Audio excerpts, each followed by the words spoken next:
poucas palavras. Um olhar sobre o mundo, a vida e a sociedade, à luz da Palavra de Deus, com Augustus Nicodemos. Entra no ar agora mais uma edição do programa Em Poucas Palavras. Eu sou Natson Matias, apresentando mais uma edição desse programa que é da Igreja Presbiteriana, Primeira Igreja Presbiteriana de Goiânia, gravado nos estúdios do Seminário Presbiteriano Brasil Central. E estamos aqui mais uma vez com o nosso comentarista, pastor Augustus Nicodemos. Olá, querido ouvinte, receba nosso abraço, nossa saudação e nossa gratidão pela sua audiência. Mais um programa para a glória de Deus e a alegria do seu povo. Eu declaro prosperidade sobre sua vida, eu decreto saúde, eu decreto o fim do salário michuruca, eu rejeito essa doença. E antes que você pense que o programa se tornou adepto da confissão positiva e corra para pegar um copo d'água para pôr em cima do rádio, estamos apenas enfatizando afirmações que são muito comuns no meio evangélico atualmente. E antes que você imagine também que o programa defenda que Deus não possa dar saúde, prosperidade e crescimento ao ser humano, ouça sobre o tema de hoje que girará em torno da teologia da confissão positiva. Pastor Augustus, ouvintes do WhatsApp também num dos grupos deixaram essa pergunta por lá, que é a seguinte: o que é essa teologia da confissão positiva? Ela tem base bíblica? Se não, tem algo dela que se pode aproveitar? São 3 perguntas então, né? Exato. Primeiro, o que é a confissão positiva, segundo a origem, e terceiro, o que é que se pode aproveitar. Bom, vamos começar com o que é, né?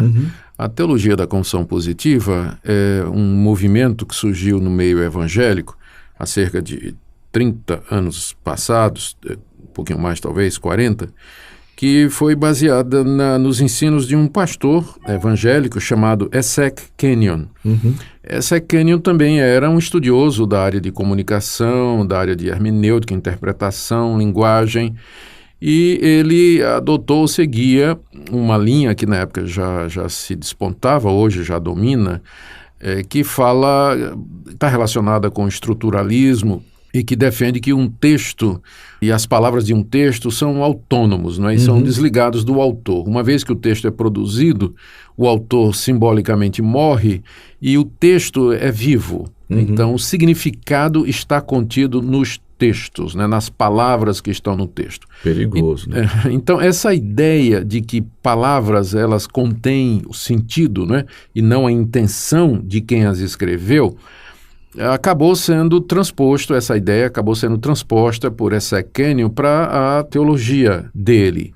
E então ele passou a afirmar que as palavras que nós proferimos, as palavras que nós dizemos, elas têm poderes ou o poder de criar realidades espirituais, não é? Então, isso funciona nos 2 sentidos. Se você usar palavras abençoadoras, fizer declarações do tipo eu decreto prosperidade ou eu decreto a vitória, eu rejeito essa doença. Então, essas palavras, elas criam estas realidades espirituais, elas geram estas verdades ou estes fatos no mundo espiritual e logo em seguida isso acontece no mundo concreto.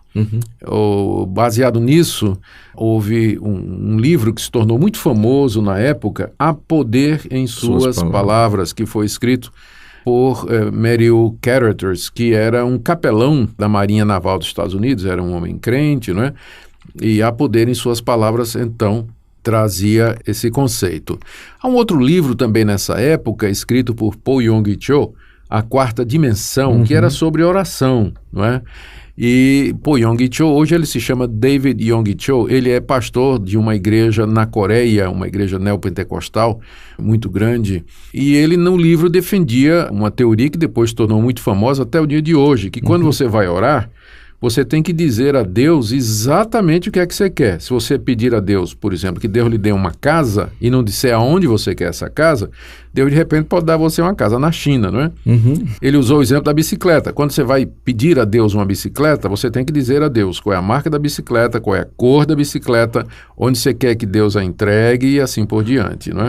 É como se ele não soubesse, né? Como se Deus não soubesse dessas coisas. Mas o ponto é que as nossas palavras é que vão determinar as realidades espirituais e físicas ao nosso redor. Tem um livro atual, né, que é chamado O Segredo, que basicamente virou um best-seller e que ele trabalhou nessa questão também, entre Rhonda Byrne, parece o nome dela, O Isso. Segredo, né?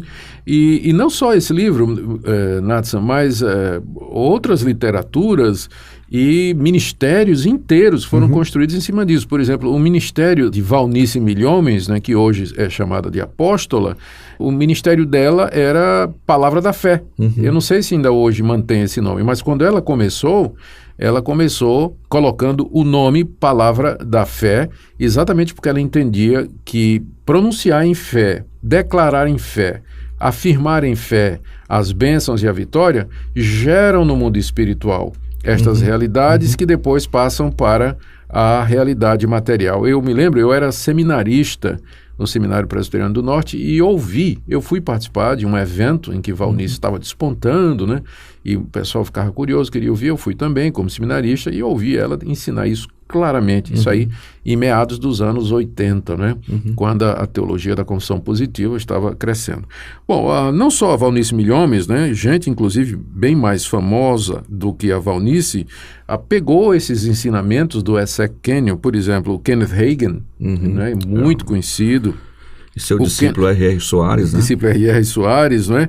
E você vê que na pregação do R.R. Soares e de outros pastores da teologia da prosperidade, você encontra a mesma coisa. Declare, não é? A bênção, rejeite o câncer, diga que você não aceita isso, mas a origem é essa daí, do Essek Kenyon. Outro discípulo bem conhecido também, do Essek Kenyon, é o Kenneth Copeland, outro mais conhecido ainda, o Benny Hinn, que ele vem também nessa linha, agora, né? aí, né? E vem para o Brasil. Vem para o Brasil aqui nesses dias. Então, a confissão positiva é esse movimento que acredita que pelas palavras o cristão pode gerar realidades no mundo espiritual. Da mesma forma que isso é feito positivamente, essas palavras podem ter um efeito negativo. Você rogar praga, você passar a jogar maldição, né? Você amaldiçoar as pessoas. Então, estas palavras carregam poder suficiente nelas para destruir a vida de alguém. Por isso, então, eles até ensinam para você ter cuidado, né, nas coisas que você diz para o seu filho, né? Se você disser para um menino, vai para o diabo que te carregue, né? Cuidado que pode acontecer exatamente isso, né? E aí vem o conceito de maldição, né? Que maldições que você tem na sua vida porque gente disse coisas, você foi amaldiçoado quando era criança, você tem que quebrar essas maldições, enfim, a coisa é muito, muito ampla.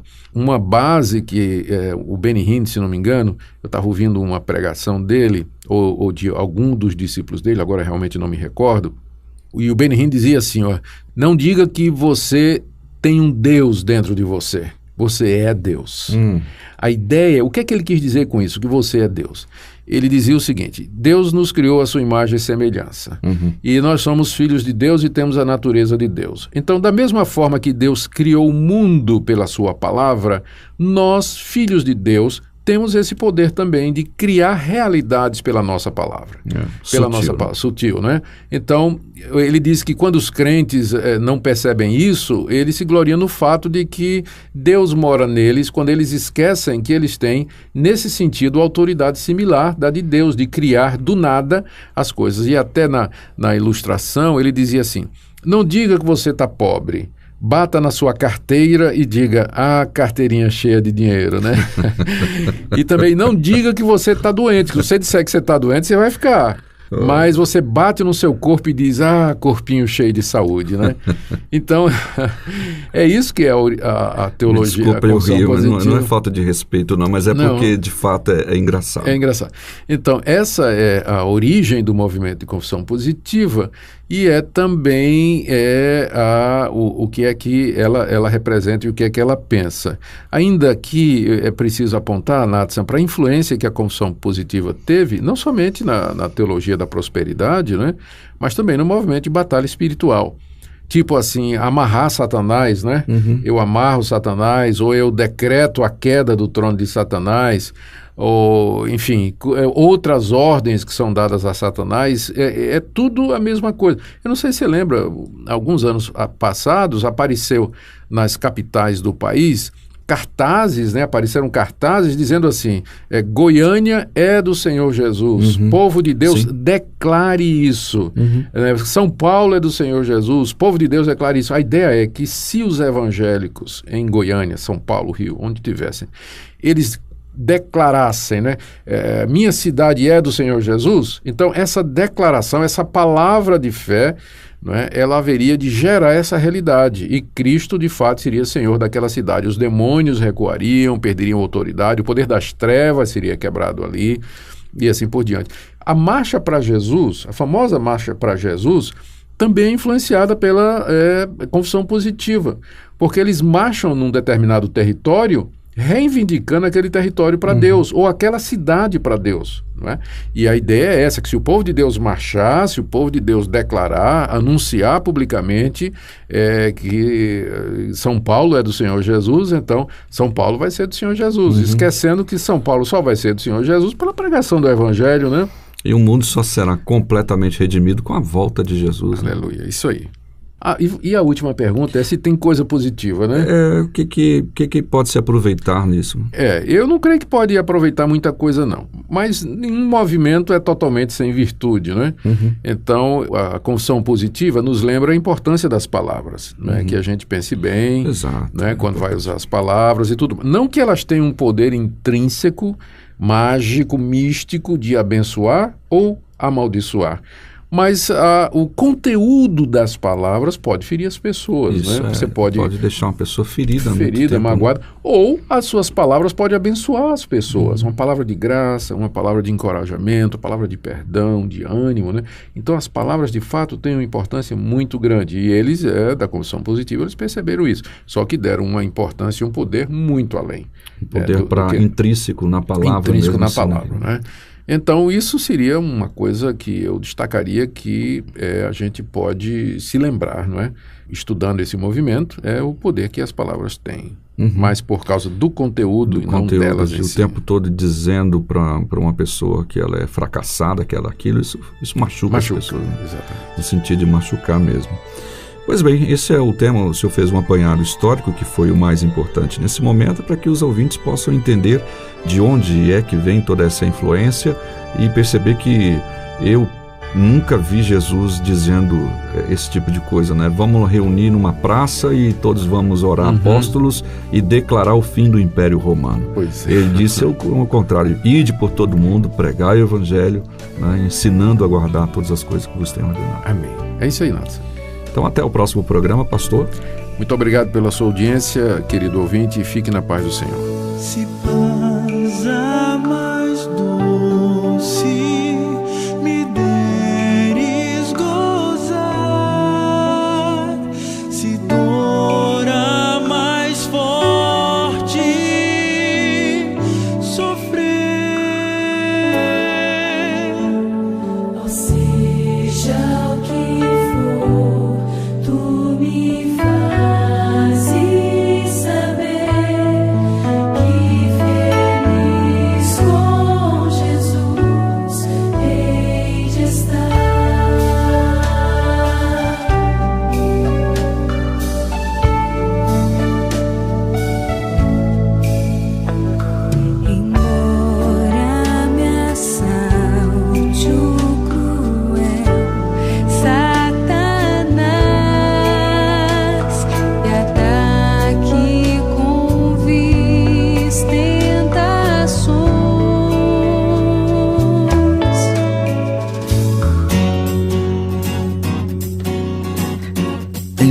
Poucas palavras. Um olhar sobre o mundo, a vida e a sociedade, à luz da Palavra de Deus. Apresentação: Nadson Matias. Comentário: Augustus Nicodemo.